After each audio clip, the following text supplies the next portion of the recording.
Bravo aparat khusus 88 berhasil mengantarkan teroris sadis Ali Kalora ke liang kubur, ditulis oleh Ferry Patli dari siwar.com. Sebelum kita lanjut, jangan lupa subscribe dan nyalakan loncengnya agar Anda menjadi yang pertama mendapatkan informasi dari jurnal terupdate. Baru-baru ini berseliweran foto di dunia maya sesosok jenazah yang lagi tergeletak di jalan. Jenazah seorang pria itu terlihat berambut ikal, panjang dan masih menyandang tas ransel. Di dekatnya terdapat sebuah senjata laras panjang. Ternyata itu jenazah bukan sembarangan jenazah, tapi merupakan jenazah Panglima Teroris Mujahidin Indonesia Timur atau MIT Ali Kalora.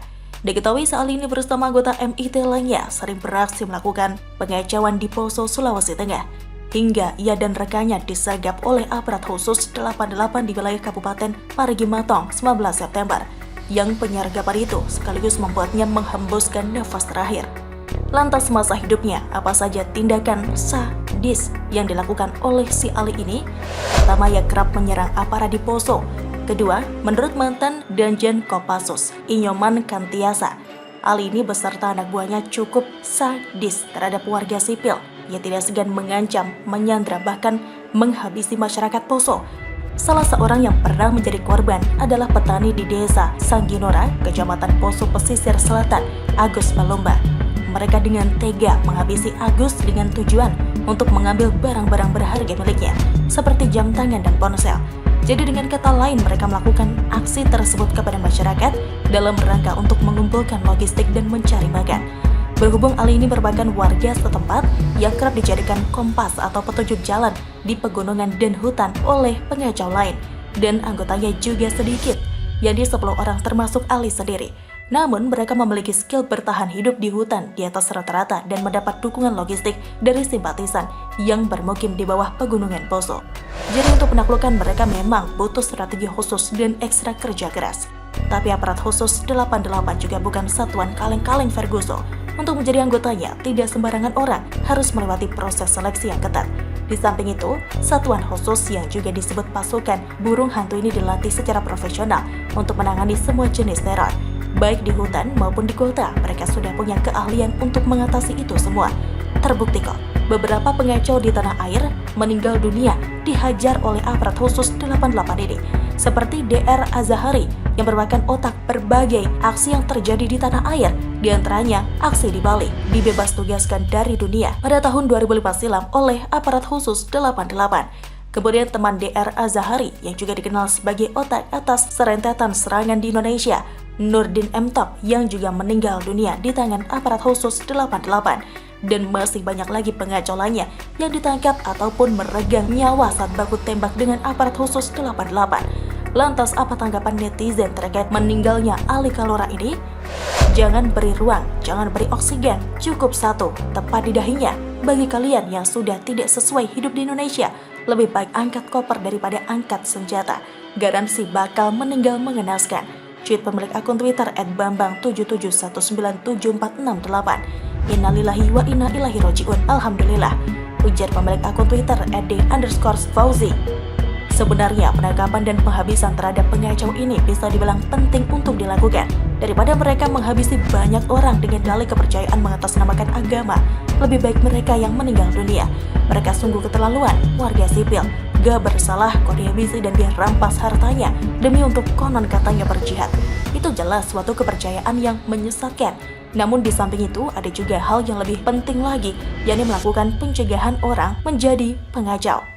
Karena kalau tidak dicegah dari awal, para pengacau ini akan sulit diberantas. Mereka selalu berusaha merekrut anggota-anggota pengacau yang baru dengan janji manis di akhirat kelak akan dijatahi 72 bidadari surga. Lantas seperti apa cara mencegah agar warga plus 62 tidak menjadi pengacau seperti Ali Kalora tersebut? Ada banyak cara sih, seperti mengawasi bacaan dan tontonan anak-anak.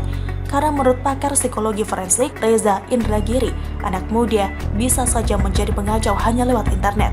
Bahkan ketika sudah terpapar, ada juga yang belajar bikin alat peledak dari internet. Internet memang sangat bermanfaat bagi generasi penerus bangsa, tapi kalau tidak dikelola dengan baik, bisa-bisa calon pemimpin masa depan itu bukannya ingin mengabdi kepada bangsa dan negara, malah bercita-cita mau bikin insiden di rumah ibadah tertentu. Kan gaswat, Kemudian yang terpenting adalah memperluas pergaulan, sehingga jadi tahu kalau dunia ini beragam. Bukankah dalam agama sudah disebutkan bahwa manusia itu sengaja diciptakan berbeda-beda agar satu sama lain bisa saling mengenal, bukan untuk dihabisi?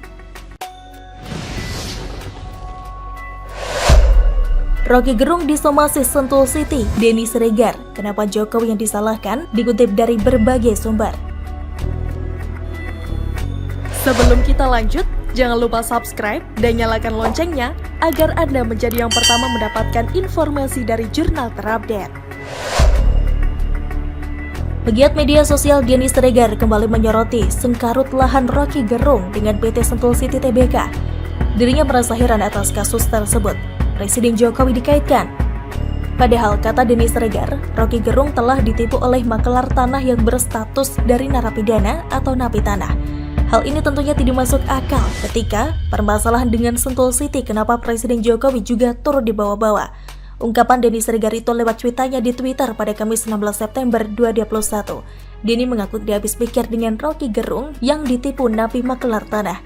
Menurutnya, Rocky telah membeli tanah garapan dengan harga murah dari napi makelar tanah tersebut. Akan tetapi, kata Denny, Rocky dengan bodohnya tidak mengecek terlebih dahulu soal legalitas tanah bermasalah itu sebelum membelinya. Gak habis pikir gua, Rocky Gerung yang ditipu napi tanah, dia beli tanah garapan dengan harga murah. Saking dungunya gak cek sertifikat yang dia pegang, mau digusur sama yang punya lahan. Tweet Denny Siregar mengutip dari terkini.id, jaringansuara.com, Kamis 16 September 2021. Dia pun mengaku heran lantaran setelah tanah itu dipermasalahkan pihak Sentul City, Rocky Gerung malah menyalahkan Presiden Jokowi. Jokowi lagi yang disalahkan, hahaha, ujar Denny Siregar sambil tertawa. Sebelumnya nama Presiden Jokowi ikut diseret dalam kasus konflik kepemilikan tanah antara Rocky Gerung dengan PT Sentul City. Pihak yang menyeret nama Jokowi itu yakni tokoh Tionghoa, Liu Sungkarisma. Ia bahkan membuat pernyataan terbuka untuk Presiden Joko Widodo terkait masalah yang menimpa pengamat politik kondang tersebut. Melalui tayangan videonya di kanal YouTube, Lius melontarkan pembelaan terhadap Rocky Gerung serta seluruh rakyat Indonesia yang menghadapi masalah pertanahan yang kerap diklaim secara tiba-tiba oleh perusahaan-perusahaan besar.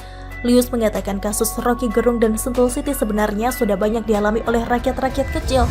Oleh sebab itu, ia meminta agar Presiden Jokowi segera turun tangan dan melindungi hak para warganya terkait polemik pertanahan di Indonesia. Dari kasus rumah Rocky Gerung di Sentul, Pak, itu saya lihat perlu Bapak turun tangan, bukan karena Rocky Gerung turun tangan untuk semua pertanahan ini, ujarnya. Sementara itu dilansir dari wartaekonomi.co.id, serangan Sentul City, Rocky Gerung terlihat stres karena kedunguannya.